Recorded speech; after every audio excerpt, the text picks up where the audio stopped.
In the pale winter of Zion Canyon, Emily, who had carried the weight of her sister's death for 3 long years, believed nothing in this world could shake her heart again. But on a quiet memorial afternoon, at the very place where grief once tore her life apart, she found a tiny creature fading beneath the snow. No one could have imagined that lifting it into her arms, bringing it through her front door, would begin a journey of healing she didn't know she needed. And when that creature grew strong and returned, it carried a truth powerful enough to break her open all over again. Emily Hart steadied herself against the cold sandstone wall as the wind swept through Zion Canyon, carrying specks of snow that did not belong to early winter. February had come too soon. It always did. 3 years had passed since the rock slide that took her 10-year-old sister Sarah during what was supposed to be a simple hike, a day meant for photos, hot chocolate, and sisterly teasing. Instead, it had become the day Emily replayed every night, the day she still wished she could hire an attorney to rewrite or buy back with any insurance policy on earth.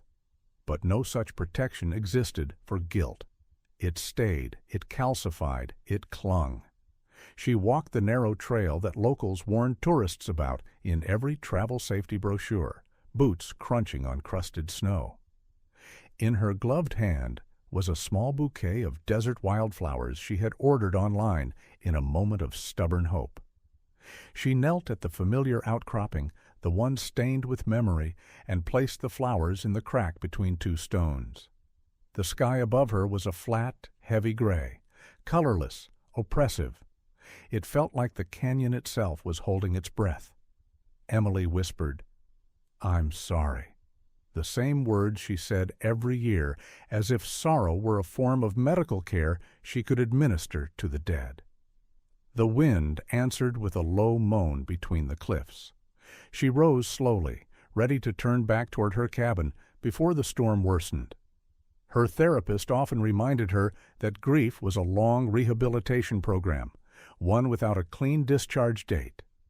Emily nodded during those sessions, but here, on this trail, progress always felt impossible.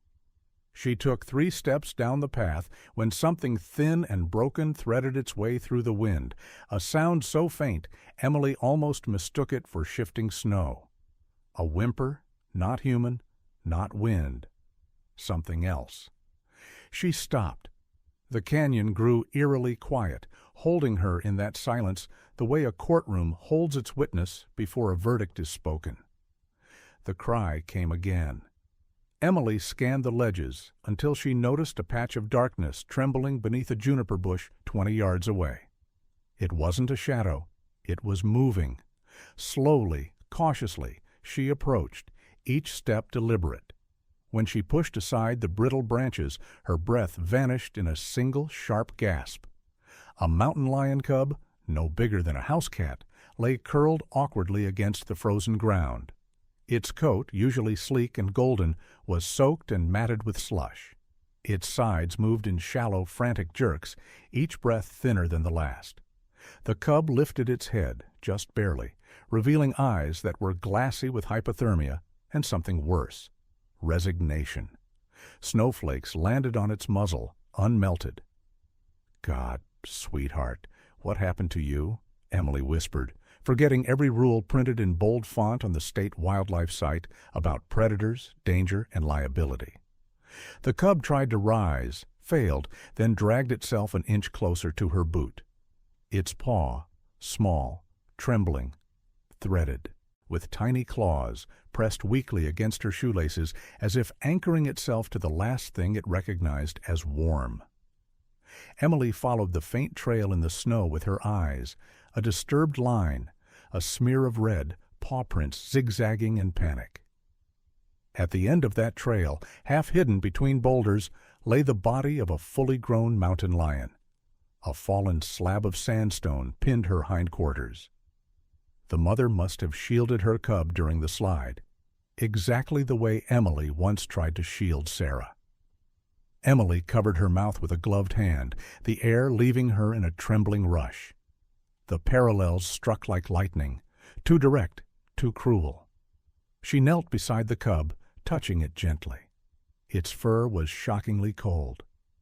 "No," she murmured. "Not here, not today, not again." The wind intensified, and the first heavy wave of the coming blizzard swept through the canyon. Emily felt the temperature drop and knew with chilling clarity that this cub wouldn't last 10 more minutes out here. She looked toward her cabin, barely visible through the swirling snow. She looked back at the cub, whose body shook with the effort of simply staying alive. Her heart raced. She knew the law. She knew the risk. She knew a frightened predator, even a small one, could still harm her. She knew bringing it inside could lead to fines, investigations, complicated questions about wildlife custody. But she also knew what it meant to lose someone while doing nothing. Emily slipped her arms beneath the cub's fragile body. It didn't fight. It simply sagged into her chest, as if surrendering everything it had left.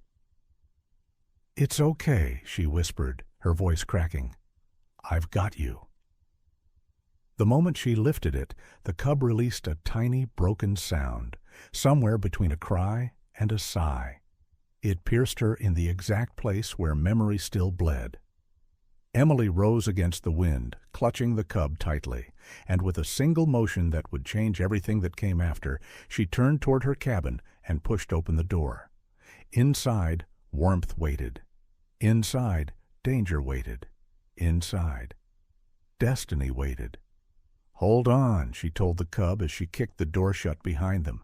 "Just hold on." The moment Emily shut the cabin door, the world outside vanished into a blur of white fury, the blizzard slamming against the windows like an angry reminder of the rules she had just broken. Inside, the sudden warmth felt almost unreal. The small wood stove crackled, filling the single-room cabin with a faint smell of cedar and old smoke. Emily knelt on the rug, lowering the mountain lion cub gently onto a folded blanket near the hearth. Its tiny body shuddered uncontrollably, each breath a thin, fragile whisper. Steam rose from its fur as the heat slowly reached it. She stripped off her gloves and touched its side. The cub's skin was cold enough to send a sting through her fingertips. Hypothermia was already deep in its muscles. She had read somewhere, in an emergency healthcare guide, that slow, steady warmth was better than sudden heat. She reached for the wool blanket on her couch, wrapped it around the cub, and pressed her palms firmly along its back, offering what little warmth she could. "Come on, sweetheart," she murmured. "Stay with me." The cub whimpered, but its eyes remained half-lidded, drifting in and out of consciousness. Emily's heart pounded harder than it had in years. This wasn't some injured hiker she could call emergency services for. This was a predator, a wild animal, an animal the state had entire insurance and liability warnings about. Bringing a mountain lion into her home wasn't just dangerous, it was illegal. And yet, looking at the tiny creature trembling in her lap, Emily felt no fear, only an aching, familiar desperation. The same desperation that once filled her as she held her sister Sarah at the bottom of this very canyon, begging her not to slip away. She tore her eyes from the memory and focused on the cub, its breathing hitched, shallow, and irregular. "Please," she whispered. "Not again. Not here." The storm intensified, the wind howling through cracks in the cabin walls. Emily stood and crossed to the small cabinet above her sink. She retrieved 2 heating pads she'd bought years ago for back pain, a purchase her doctor had recommended during a lecture about stress and long-term medical treatment. She plugged them in, wrapped them in towels, and laid them on either side of the cub. The warmth seeped into its body slowly, very slowly, like sunrise on a frozen morning. Minutes passed. Emily watched every twitch, every tiny rise and fall of its chest. When the cub suddenly lurched in a small seizure-like jerk, panic shot through her. She leaned over it, hands trembling. "You're okay," she whispered, more to herself than to the animal. "You're okay, you're okay." The cub didn't respond. The fire popped loudly in the stove, making her jump. She exhaled shakily, trying to steady herself. She needed help, real help. But the nearest wildlife rehabilitation center was almost an hour away in good conditions. In a storm like this, Emily wasn't even sure. Her truck would make the first mile, and even if she could reach them, she would face fines, questioning, possibly even an investigation. People didn't take kindly to civilians interfering with predators. She imagined the questions. Why did you bring it inside? What if it attacked you? What if it attacked someone else? Didn't you read the mountain lion safety alerts? Didn't you understand the wildlife laws? Of course she understood. She had spent 3 years understanding rules, risks, regulations, because the world felt safer when governed by structure. But no rule in any book had prepared her for the sight of that dying cub, the silent plea in its eyes. A sudden thud hit the side of her cabin, making her flinch. She hurried to the window and wiped away condensation. Through the storm, she could barely make out the distant outline of her neighbor's porch light. Old Bryce Dalton. He was probably checking to see whether she was home or what she had dragged inside earlier. He had seen her. Her stomach tightened. Bryce was the kind of man who treated state wildlife laws like gospel and would report her without hesitation. This wasn't good. She stepped away from the window, breath unsteady. The cub gave a soft, broken cry behind her. Emily rushed back, sinking onto her knees. Its eyes fluttered open for a moment, meeting hers. There was no aggression there, no fear, just a dim, fading instinct to survive. The cub pushed its head weakly against her wrist. Emily's throat closed. She recognized that tiny gesture. Sarah had done the same thing, pressed her cheek to Emily's palm, barely conscious, seeking reassurance that never fully came. "Not this time," Emily whispered fiercely. "I'm not losing someone again." The cub's head slipped back down. Its breathing grew thinner, almost silent. Emily swallowed hard. Warmth wasn't enough, not anymore. She needed real equipment, real medicine, oxygen, fluids, antibiotics, everything a proper wildlife clinic could offer.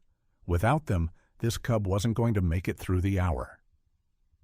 She grabbed her coat and threw open the closet door, pulling down her emergency kit, the one she kept in her truck ever since the accident. Inside were road flares, a spare phone battery, a heavy blanket, and a laminated card listing what to do in case of hypothermia. None of it felt like enough. Emily looked at the cub again. Its body twitched weakly. Decision tightened in her chest. She would drive, storm or not, fines or not, judgment or not. She scooped the cub into her arms, blanket and all, feeling its faint shivers against her ribs. The heat from the pads had helped, but not nearly enough. She tucked them around the cub, securing everything with her coat. When she lifted it, the cub made a sound that pierced straight through her, a thin, wavering mewl that spoke of pain, exhaustion, and something like trust. "I've got you," she whispered again. The blizzard screamed outside as Emily opened the door. Snow swirled into the cabin, stinging her cheeks. She held the cub closer, shielding it with her body. Behind her, the house groaned in the wind. Ahead, the storm waited like a verdict. She stepped out anyway, because some doors, once opened, cannot be closed, and some lives, once placed in your hands, cannot be abandoned. Emily tightened her hold on the cub and made her way toward the truck, knowing that what she was about to do, what she had already done, would change everything that came after. The truck fishtailed the moment Emily turned onto the main road, its tires fighting for grip on a sheet of ice that hadn't been there an hour earlier. Snow hammered the windshield so hard she could barely see past the wipers, which scraped back and forth with frantic determination. The storm had swallowed Zion Canyon whole, turning the world into a white tunnel of panic and wind. She held the wheel with both hands, knuckles whitening, breathing sharply through parted lips as the mountain lion cub lay wrapped beside her on the passenger seat, barely moving under the blankets. "Stay with me," she whispered, though her voice trembled so badly she wasn't sure the words came out right. The cub's chest rose and fell in shallow, uneven motions. Its breathing rattled like an old engine refusing to start. A frightening quiet settled between each breath, a quiet that reminded Emily too much of the silence after Sarah's accident. The kind of stillness that follows shock, the kind that blankets the world before grief crushes everything beneath it. The heater blasted warm air, but the cab still felt cold. The cub shivered weakly. Emily shifted one hand from the wheel long enough to adjust the heating pad under the blanket, her fingers brushing the cub's cheek. Its skin was cold and stiff, like frostbite settling deep. Another tremor shook its body. "No," she said softly. "Not now. Not here." She pressed harder on the accelerator. The truck surged forward, sliding slightly, and she corrected it instinctively. Years of driving canyon roads had trained her hands well, but tonight the storm was stronger than experience. Snow drifts rose like ghostly dunes across the pavement. Branches cracked and fell somewhere in the darkness. Emily had the surreal feeling of driving through a world that no longer had edges. The cub gave a sudden, violent jerk that made Emily's heart leap into her throat. A sound escaped its mouth, a small, strangled gasp. She reached over again, touched its cheek, then its chest. The heartbeat was frantic for a moment, then slowed to a crawl. "Come on," she whispered. "Keep going. Don't give up." Her voice broke. "Please don't give up." That last word echoed inside her like a memory she had tried to bury. She remembered begging Sarah not to give up, whispering into her ear as the world around them spun and blurred in dust and screaming. She remembered how Sarah's small hands had clutched her sleeve, how those fingers had slipped away, one by one, until they didn't hold anything at all. Emily blinked rapidly, forcing the memory down, breathing through the shaking in her chest. The road curved sharply, and she turned the wheel with a jerk, barely keeping the truck from sliding into the ravine. The headlights illuminated the swirling storm, and every shadow looked like something reaching toward her. Danger, loss, unfinished guilt. "Almost there," she said, though she wasn't sure it was true. The wildlife clinic was nearly 40 minutes away in good weather. Tonight it felt like trying to reach the other side of the world. The cub let out a small, rattling cry. It was the sound of something slipping closer to the end. Emily's breath caught. "Hey, hey, look at me," she whispered, leaning closer for half a second. "You're safe. You hear me? You're safe." But the cub's eyes didn't open. The storm thickened, a curtain of white slamming against the windshield. Emily flicked the high beams on, but it only reflected the snowstorm back at her, blinding her. She flicked them off again. Her pulse hammered in her ears. The truck skidded again, and she corrected it, praying silently. She'd never been someone who relied on legal advice, auto insurance, or divine intervention to save her. But tonight she felt desperate enough for anything. Anything that would keep the cub breathing. As she drove, she kept one hand gripping the wheel, the other pressed gently over the cub's ribcage. She counted each breath like someone counting the seconds between lightning and thunder. 1, 2, 3, breathe. 1, 2, breathe. Then, nothing, no movement. Her stomach dropped. "Breathe," she whispered sharply. "Come on, little one, breathe." The cub's body shuddered once more, barely noticeable. Emily felt tears gathering in her eyes. "Please," she said, voice cracking. "Don't make me fail again. Not tonight." The truck hit a patch of black ice. It spun sideways, sliding across the road. Emily screamed, wrenching the wheel, pumping the brakes, fighting gravity and fear with every ounce of strength she had left. The truck skidded to a stop inches from the guardrail, the metal groaning beneath the impact of the wind. Emily sat still for a moment, chest heaving. Her hands shook violently on the wheel. "We're okay," she whispered. "We're okay." But the cub wasn't okay. Its breathing was nearly undetectable now. She threw the truck back into gear and pushed forward, faster this time, reckless in a way she no longer cared to restrain. She had lost someone once by being careful, by waiting for help that came too late. She wouldn't lose another. Lights appeared ahead, a faint glow through the whiteout. The clinic. Relief broke through her like sunlight. "We made it," she breathed, tears spilling freely. "Just hold on a little longer." The truck lurched into the parking lot. Emily slammed the brakes, threw her door open, snatched the cub from the seat, wrapping the blanket tighter around its limp body. Snow lashed her face as she ran toward the entrance, boots slipping on the ice.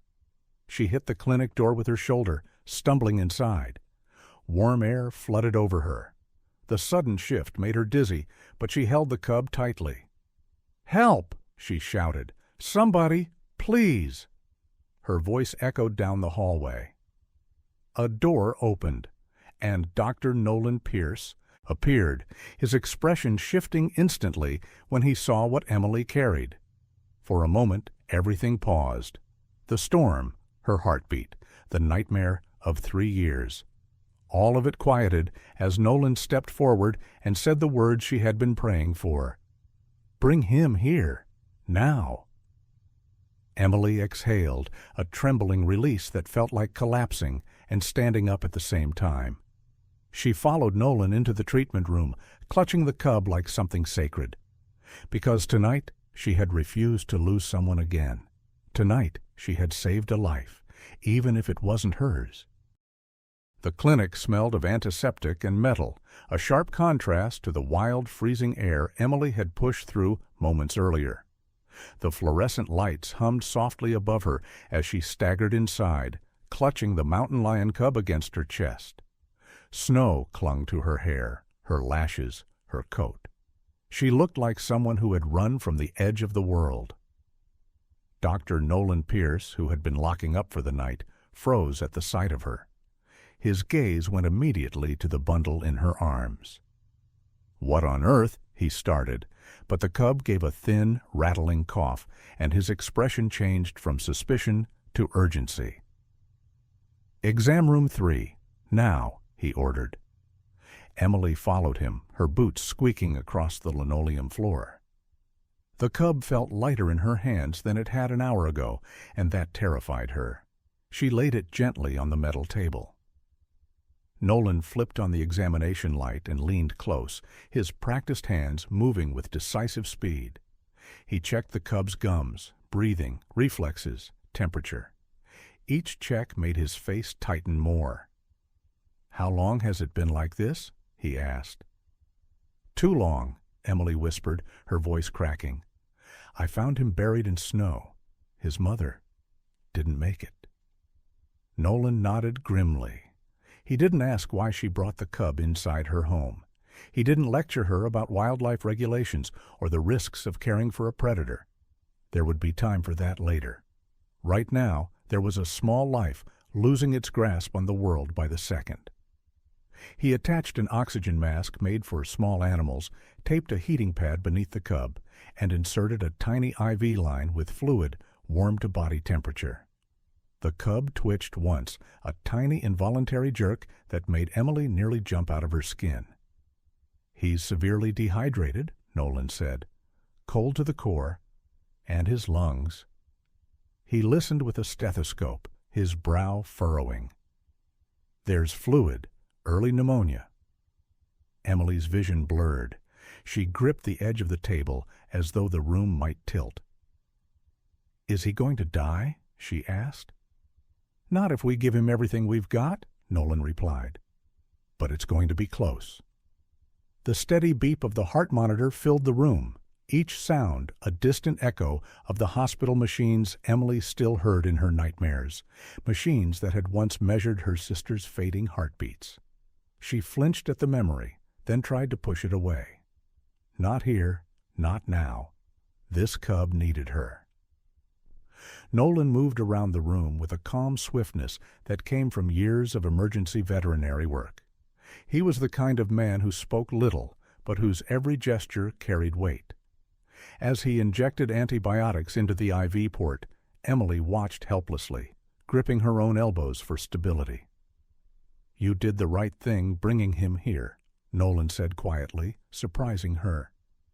"If you'd waited for a wildlife officer or tried to treat him yourself at home, he wouldn't have made it." Emily swallowed. "I didn't think, I just reacted." "Compassion isn't a reaction," Nolan replied. "It's a choice." The cub's breathing hitched, then steadied. Emily leaned closer, her breath trembling as she tried to read every small change in its face.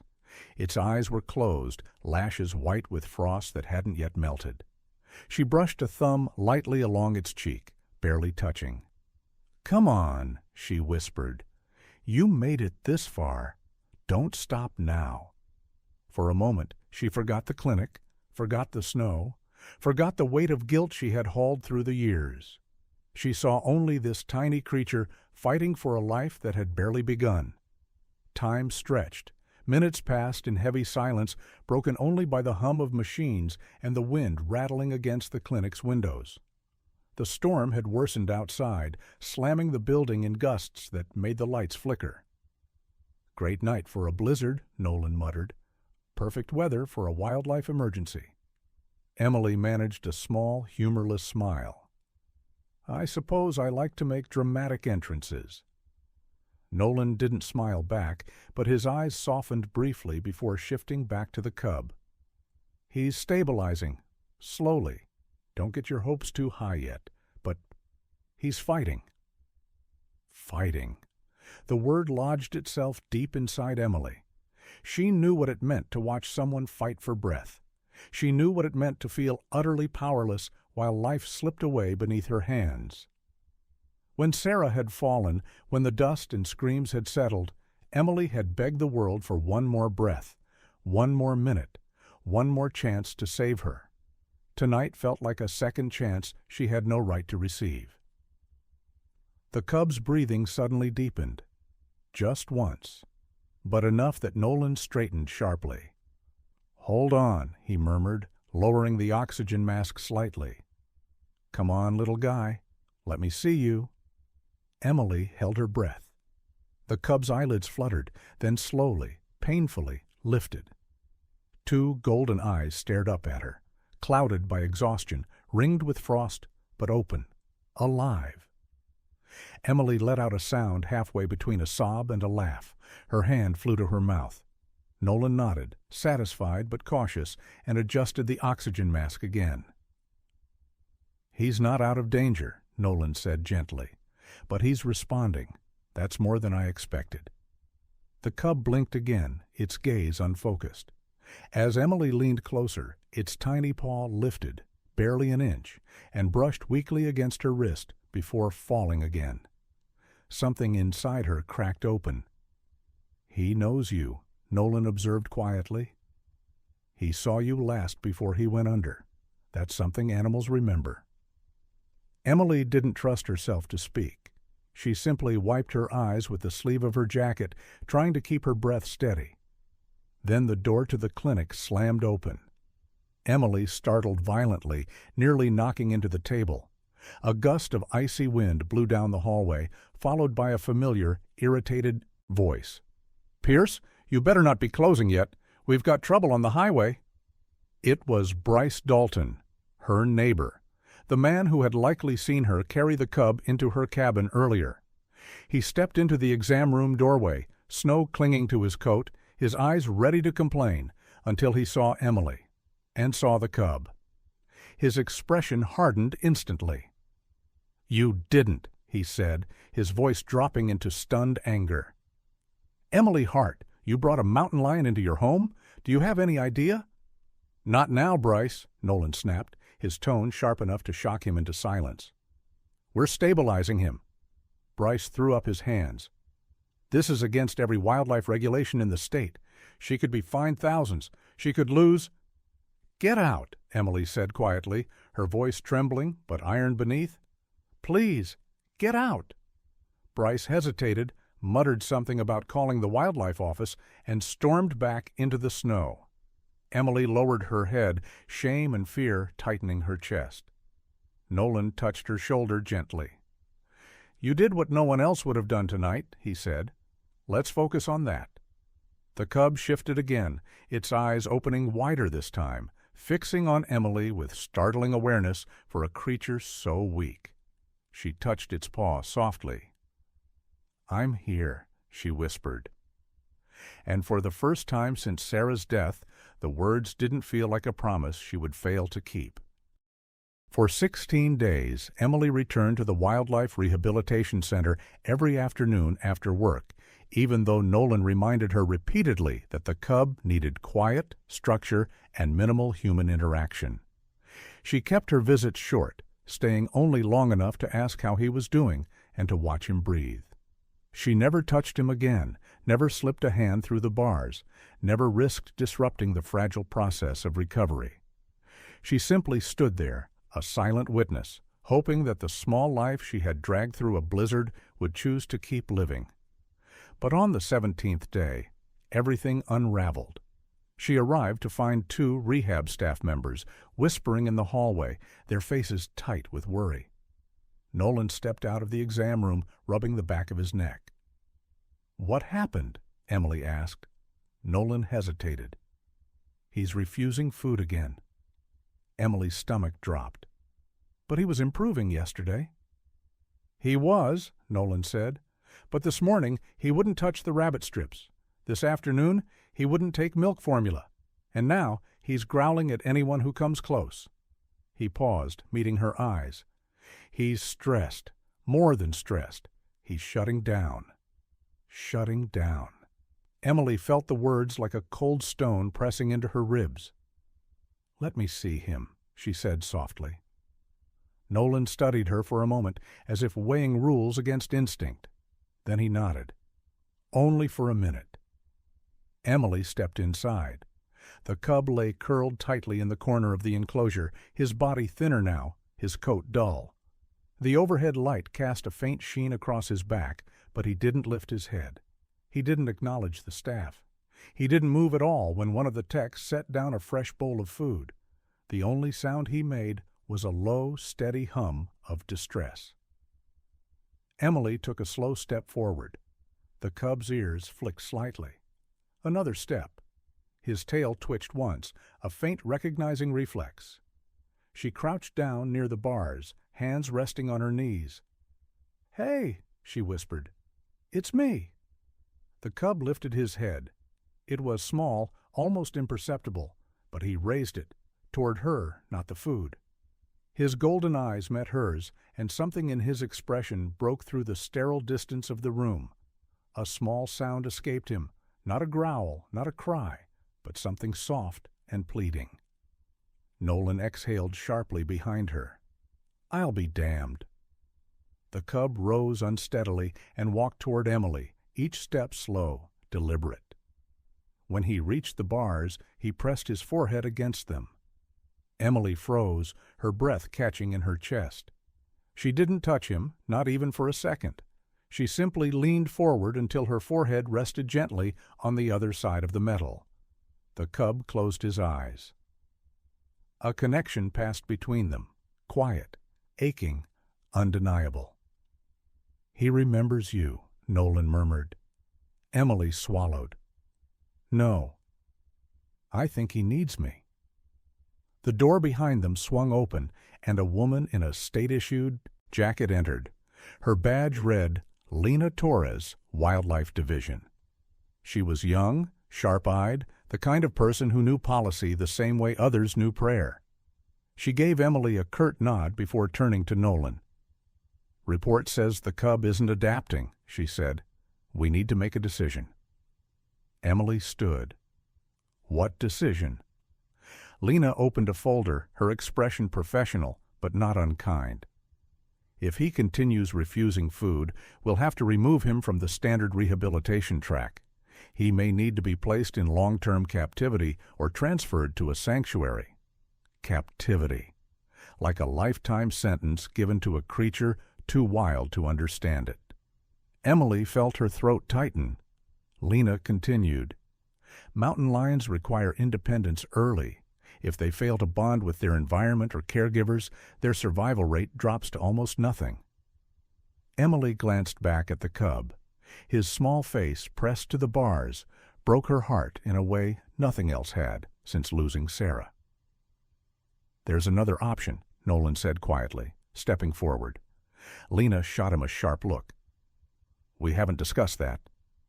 "No," Nolan replied, "but we need to." Emily turned between them, confused. "What option?" Both of them hesitated, as though saying the words would make them real. Finally, Lena spoke. "The cub imprinted on you during rescue. Animals in critical distress often attach to the first source of warmth or safety they perceive. In this case, that's you." "But that's temporary, right?" Emily asked. "Not always," Lena said. "And in his condition, he may not recover without the one bond he trusts." Nolan folded his arms. "Which brings us to the proposal." Emily blinked. "Proposal?" Lena took a steady breath. "We want you to participate in a supervised rewilding program. It's experimental, never been done with a civilian. But if the cub won't eat for anyone else, and he trusts you, then you may be the only chance he has to survive long enough to become fully wild." The room felt suddenly smaller, tighter. "Rewilding," Emily repeated, "as in teaching a mountain lion how to live in the wild?" "Yes," Lena said calmly. "Hunting, tracking, avoiding humans, establishing territory." Emily stared at her. "I'm not a biologist. I'm not trained." "That's why it would be supervised," Nolan said. "And temporary. A few months in a designated wilderness sector with minimal contact. You'd be taught everything you need." Emily stepped back, overwhelmed. "I have a job, a life, mortgage payments. I can't just disappear into the desert with a mountain lion." The cub whimpered behind her. The sound hit her heart like a strike. Lena softened ever so slightly. "If he doesn't adapt soon, he won't survive to adulthood. Our choices narrow every hour." Emily pressed her palm to her forehead. She felt the storm of 3 years ago rising inside. Her, the chaos, the helplessness, the desperate wish she could redo one impossible moment. The cub's faint cry echoed in her memory, the same way Sarah's voice had echoed down the canyon wall. She looked at him again. His small paw slid through the bars, reaching for her. Nolan spoke softly, like he understood exactly what was happening inside her. "Some chances don't come twice." Emily closed her eyes. A long, trembling breath left her. When she opened her eyes again, she already knew the answer. "What do I need to sign?" she whispered. Lena blinked, surprised. "You're agreeing?" Emily nodded, tears stinging her eyes. "He fought to live. I can fight with him." The cub pressed closer, sensing the shift in the room. Lena reached into her folder and pulled out a stack of forms thick enough to rival an attorney's paperwork, documents filled with liability clauses and warnings about wildlife risk, insurance waivers, and behavioral guidelines. Emily took them without hesitation. Nolan exhaled, relieved. "We'll start preparing him for transition immediately." Emily crouched again near the enclosure. The cub met her gaze with something she recognized, not just need, but trust. He lowered his head as though relieved by her choice. Emily whispered, "We'll make it through this. Both of us." The cub blinked slowly, the closest thing a mountain lion had to a promise. And in that moment, Emily realized something profound. This wasn't just about saving a young predator. This was about saving the part of herself that refused to die. The sky over Zion Canyon held the muted gray of early February, a color neither winter nor spring, something caught in between, much like Emily Hart herself. She walked slowly along the narrow trail, boots brushing aside thin layers of frost as she approached the rock shelf where she had once placed flowers for Sarah each year. This time she carried two things, a new bundle of wildflowers and a small wooden carving of a mountain lion cub, shaped by her own hands during the long, lonely nights at the rewilding cabin. The wood had splinters and uneven edges, but the carving felt honest, shaped from grief and hope in equal measure. It had been nearly a year since she released Sul into the wilderness. A year since she watched him step into the world fully as he was meant to be, strong, wary, powerful, and disappear between the canyon walls without looking back. She had told herself she would be ready for that moment, but when the gate opened and Sul walked away from her, something inside her chest tore cleanly, quietly, as though a final thread holding the past together had snapped. She knelt down now and placed the flowers gently into the crack of the sandstone, then set the wooden carving beside them. The wind brushed against her cheek, warmer than it should have been for February. She let her fingers rest on the stone, breathing slowly. She spoke softly, knowing no one would hear.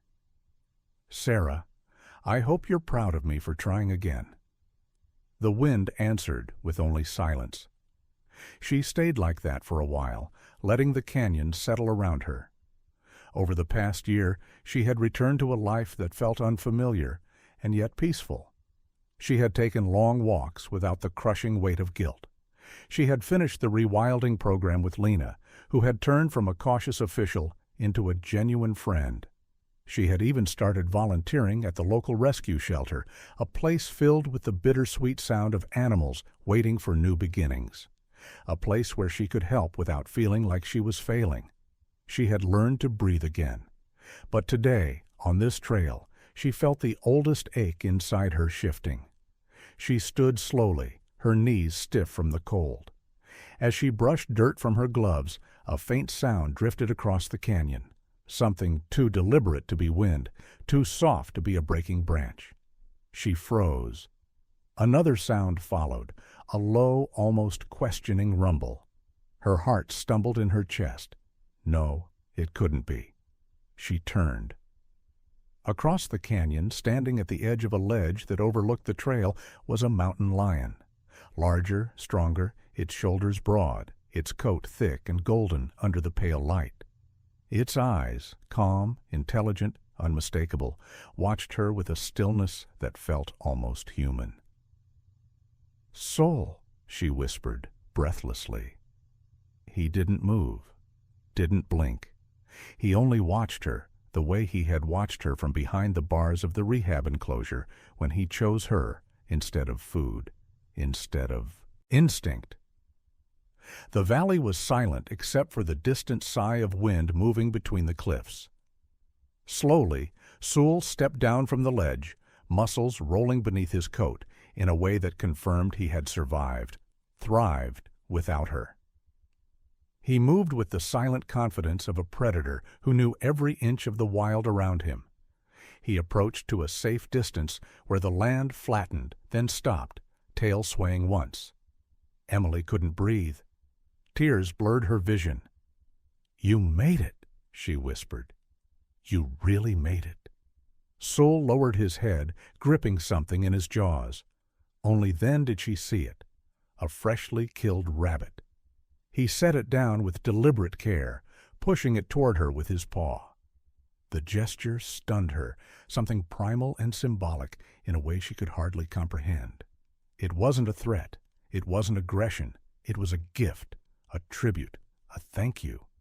And more profoundly, it was an acknowledgement of pack, of connection, even if that connection lived at the fragile boundary between their worlds. Emily felt her knees weaken. She squatted slowly, keeping her movements calm, knowing that sudden gestures could startle even a bonded predator. She placed her hand over her heart, not daring to reach out. "Soul," she breathed, "I don't need anything from you, just knowing you're alive. That's enough." Sul's ears flicked forward, and for a moment he seemed to study her, the way he once studied the wind before learning to track scent. Then his gaze shifted to the carving at her feet. He stepped closer, not too close, just enough to sniff the wooden figure, recognizing its shape. His whiskers twitched, and he lifted his head again, fixing her with that quiet, steady look she remembered from the rewilding cabin after every tentative success. Emily felt warmth spread through her chest, deeper than anything the cabin stove had ever given her. It was a warmth that came from being seen, not by people, not by grief, but by a creature who had once hovered at the edge of death and had lived because she refused to let go. Sol gave a soft rumble, not a growl, but something gentler. A sound she had heard only once, when she first fed him in the rehab center after he had nearly starved himself from fear. A sound of recognition.